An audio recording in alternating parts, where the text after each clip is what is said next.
আমি স্বীকার করি শেখ হাসিনা যথেষ্ট যথেষ্ট নির্যাতন করেছে বিএনপিকে, যথেষ্ট নির্যাতন করেছে জামাতে ইসলামকে, কিন্তু আপনার বিচার পাওয়ার যে একটা ক্ষমতা ছিল বা অ্যাটলিস্ট আপনি আদালতে যেতে পারছেন, সেটা তো এখন নাই। সেটা তো আদালত তো এখন কমপ্লিটই হয়ে গেছে। কালকে গত রাতেই আমি যে দেখছিলাম সন্ধ্যায় 244 জনের মতো, মানে 250 মতো লোককে গ্রেপ্তার করা হয়েছে। ঢাকায় এসে তারা মিছিল করেছে সেই জন্য। এবং এই গ্রেপ্তারকৃতদের সম্পর্কে আবার আমাদের উপদেষ্টা বলছেন যে এরা যাতে জামিন না পায় সেরকম ব্যবস্থা উনি করবেন।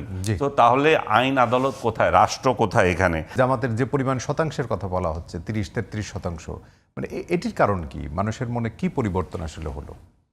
পরিবর্তন এসছে যে উনি যেটা বললেন যে ওনার দলের প্রতিষ্ঠাতা একজন মুক্তিযোদ্ধা, ওনারা আজকে কি মুক্তিযুদ্ধের পক্ষে কোনো লোক আছে? এই যে কথাটা উনি খুব হৃদয় থেকে বলছেন এবং আন্তরিকভাবে বিশ্বাস করে বলছেন। কিন্তু এই বাস্তবতা আবার উনি দেখছেন না যে আজকে 5 আগস্টের পর থেকে মুক্তিযুদ্ধকে এবং মুক্তিযোদ্ধাদের যেভাবে অপমান করছে, মুক্তিযুদ্ধের সর্বাধিনায়ক বলবো না, মুক্তিযুদ্ধের যিনি স্বপ্নদ্রষ্টা, এই দেশটা যিনি স্বাধীনতা যিনি অগ্রণী ভূমিকা পালন করেছেন, যিনি একসময় ওনারও নেতা ছিলেন বা ওনার আদর্শের লোক ছিলেন, বঙ্গবন্ধু শেখ মুজিবুর রহমান, তাকে এত বিশ্রীভাবে অপমান করা হলো। দ্বিতীয়বার মৃত্যু হলো তার এই 15ই আগস্টের পরে, আবার 5 আগস্টে। তো এত তার মূর্তিকে কীভাবে ভাঙা হলো, মানে কি না করেছে অপমান। তার বাড়ি ভাঙা হলো, তার বাড়িতে আগুন দেওয়া হলো। তো এত কিছুর পরে মুক্তিযোদ্ধাদের গলায় জুতা মালা দেওয়া হলো। তো এগুলা কারা করেছে?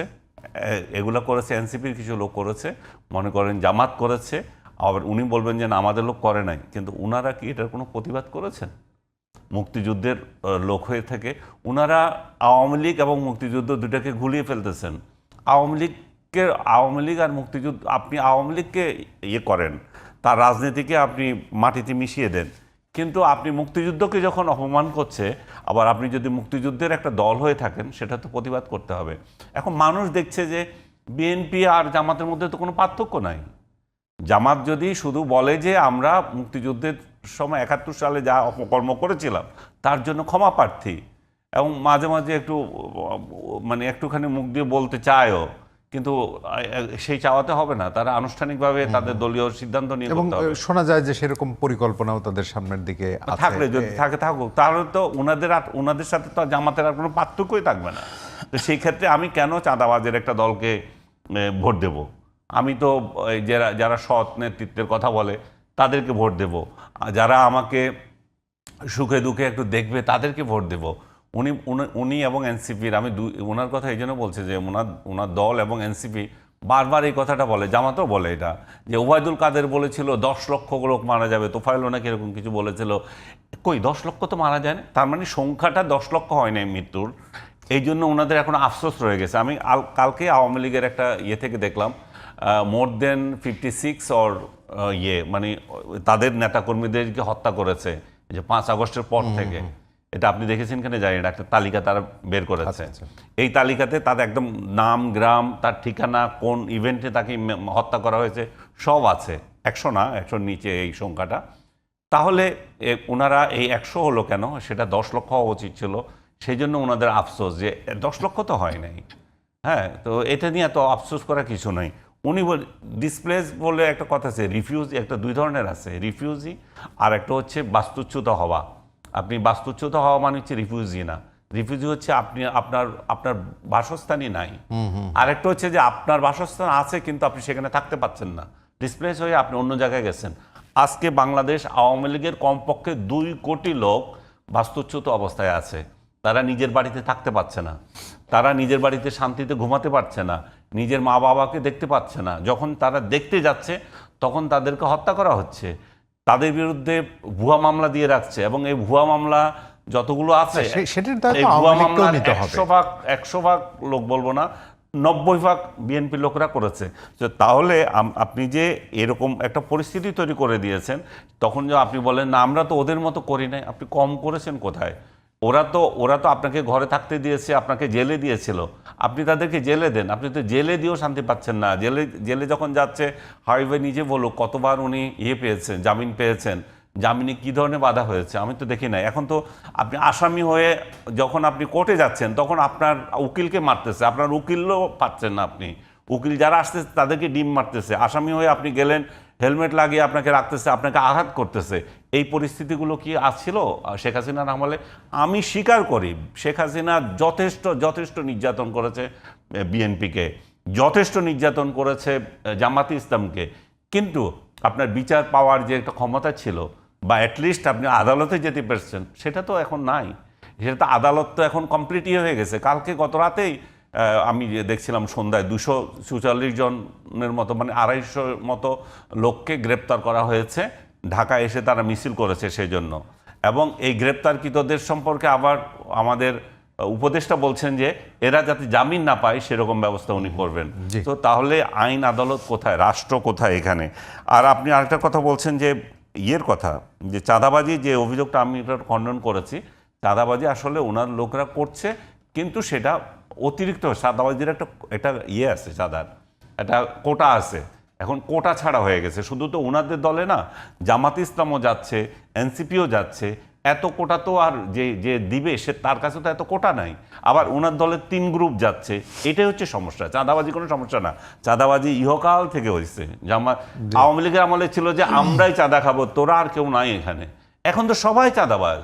তো এখন মানুষ তো দিশেহারা হয়ে গেছে। এই জন্য এই অবস্থা থেকে উত্তরণ দরকার। আর আরেকটা বিষয়, আপনি জরিপের কথা বলতেছিলেন, বারবার ওনাকে জিজ্ঞেস করছিলেন যে 78% লোক সমর্থন করে। যে প্রতিষ্ঠানে এই জরিপটা করেছে তারা তো এই জরিপটা করেছে, আপনারা এটা বলেন না কেন? সেখানে তো বলা হয়েছে, আমি যদিও এইসব জরিপ বিশ্বাস করি না, এগুলো নানান রকম গ্রাউন্ড আছে, সব ধান্দাবাজি প্রতিষ্ঠান এগুলা।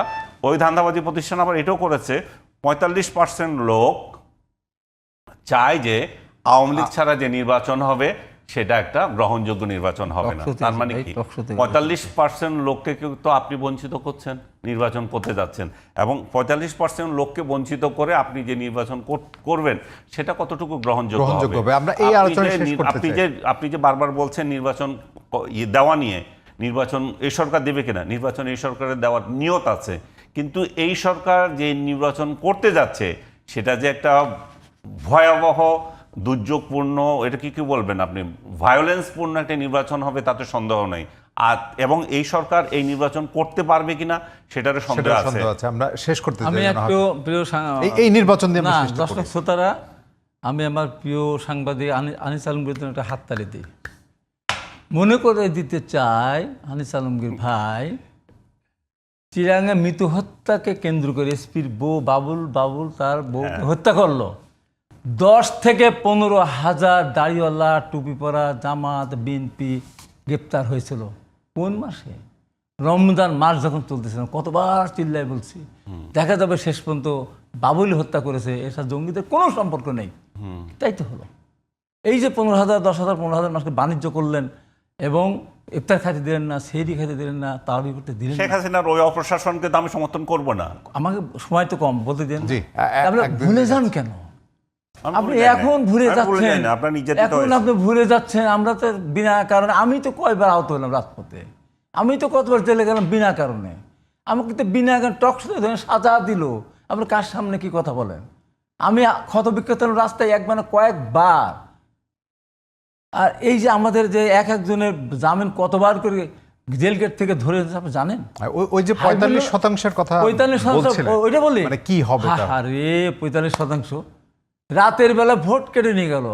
আমাকে ক্ষত বিক্ষত গেল 26শে ডিসেম্বর 2018 হেলিকপ্টার ঢাকা শেষ করি। ফখরুল আলমগীর সহ আমাদের প্রতিজন কে ভোট করতে দিল না। আহত হলাম আমরা 50 জনের মতো, গয়েশ্বর দাদা থেকে শুরু করে এনিম শহীদুল কি মাহমুদুল খোকন সহ ভোট আমাদের করতে দিল না। 14 সালে একা ভোট করে নিয়ে গেল 103 না 53 না বলি তো কথা। উনি তো বলতেছেন, মানে মানুষ যখন দেখতেছেন ওনার দিকে তাকায় থাকে, উনি কোথা থেকে আসছেন হঠাৎ করে। তারপর 2024 সালে আমাদের অফিস বন্ধ করে দিল। ওই যে কি ক্রাইম সিন নাকি ঘোষণা করলো। আমি তো ছিলাম লাস্ট পর্যন্ত স্টেজে, যদি আমার সাজা ছিল 4 বছর, তারপর আমি স্টেজে ছিলাম। আমাদের অফিস খুলতে দিল না, ভোট করতে দিল না। এবং এখন উনি তো 45% বলছেন। ওই যে 2000 বলছেন না, মানে জরিপে না, প্রতিবার মানুষ ভোট দিতে পারে না। 2024 সালে 7ই জানুয়ারিতে নির্বাচনটা হয়েছিল। আমরা কিন্তু একটা সুন্দর পদক্ষেপ নিয়েছিলাম, আমরা নির্বাচন প্রতিহত করব না। জনগণের কাছে আহ্বান জানিয়েছিলাম, বিএনপি আহ্বান জানিয়েছিলেন, তারেক রহমান আহ্বান জানিয়েছিলেন, আপনারা ভোট কেন্দ্রে যাবেন না, এদের প্রত্যাখ্যান করেন। ওই 5 থেকে 7% মানুষ ভোট দিতে গিয়েছে। বোমাবাজি কোনো সেন্টারে হয় নাই, তাহলে 50% গেল কোথায়? কোথায় গেল? তারপর ভোট তাহলে এবার নিশ্চয়ই ভোট সংখ্যা বাড়ানোর জন্য পৃথিবীর ইতিহাসে এরকম জঘন্য ভোট কোনদিন হয়নি। একই দল আমলের গঠনতন্ত্র আসে, একজনকে নৌকা মার্কা দিবে, তার বিরোধিতা করলে তাদের বিরুদ্ধে ব্যবস্থা নেবে, প্রেজেন্ট স্বতন্ত্র কনটেক্সটে করলে মানুষের অংশগ্রহণ না, থাকবে। সেটা এটি তো আপনি করলে বলতে পারে, চাচ্ছেন। করলে জি। সেখানে বহিষ্কার করা হবে। কি হলো? আওয়ামী লীগের সভানেত্রী নৌকা মার্কার প্রতীকের পক্ষে ভোট চাচ্ছে, ওই জেলায় আরও 2 জন স্বতন্ত্র প্রার্থী তারা ভোট চাচ্ছে, মানে ভোটের সংখ্যা বাড়ানোর জন্য। তারপরেও 7 থেকে 8% ভোট বেশি ভোট। এবারে নিশ্চয়ই সেরকম হবে না, প্রেজেন্ট কনটেক্সট সেটাই বলছি, এই যে 45% এবারে তো গেল হবে না। কোথায়? হাবিব ভাই যদি শেষ করেন। 45% গেল হিসাবটা আসলো কি করে? যে আওয়ামী লীগের দুর্নীতির শেষ করতে কথা চাই। ভুলে গিয়ে শেষ করে দিয়েছি। কথা বলছে যে জিয়া রহমানের কথা বললেন, চান্স মুক্তিযোদ্ধা জিয়া রহমানের কি তার বীরতম খেতাবটা কেড়ে চেয়েছে। উনি জিয়া রহমানের মুক্তিযোদ্ধা। বাড়ির সামনে কোনো জিয়া সন্দেহ রহমান নাই। মাজারে যাওয়ার সময় তার ওখানে ব্রিজ ছিল, যেখানে আমরা মাজার জিয়ারত করে যায়, হঠাৎ করে রাত্রে ব্রিজ নেই, কাঠের ব্রিজ। মানুষ তো সেটা গ্রহণ করেনি, সেজন্যই তো কতভাবে বিতাড়িত করেছে। জি, মুক্তিযোদ্ধাকে জিয়া রহমানকে কতভাবে হেয় প্রতিপন্ন করা হয়েছে, কতভাবে চিন্তা, কথায় কথায় আমরা শেষ করবো। সেই আওয়ামী লীগের ওই শাসনকে যদি আমার ভাই আনিস আলমগীর ভুলিয়ে দিতে চায়, এই দেশের সব মানুষ আমার আনিস আলমগীর ভাইকে মনে রাখবে। রে এমন একটা সময় আনিস আলমগীর ভাই জি, এই দুঃশাসকের আমরা পক্ষে অসম্পূর্ণ কথা আলোচনা বলে হয়তো শেষ করতে আনিস পারবো। আলমগীর ভাই বিখ্যাত হয়ে যাবে এবং আমার বিখ্যাত স্মরণীয় হওয়ার হয়ে কিছু নাই থাকবে। ভাই। আনিস ভাই আর আমার কিছু- বিখ্যাত হওয়ার কিছু নাই। আওয়ামী লীগের স্মরণীয় ক্ষমতায় থাকবে। আপনারা আনতে দিয়েন না, সেটা তো আমার কোনো আপত্তি নাই, কিন্তু স্মরণীয় মানুষকে থাকবে। শান্তিতে থাকতে দেন, আমরা মানুষকে- আমরা কি মানুষ আমরা যাতে মানুষের ঘরে মানুষের থাকতে পারে সেটা দেন। আমরা আমার বাড়ি এবং ছাড়া একটা ঘর ছাড়া নির্বাচন বললেন? আমরা শেষ করতে আপনারা ঘর ক্ষমতা ছাড়া নেন। বললেন?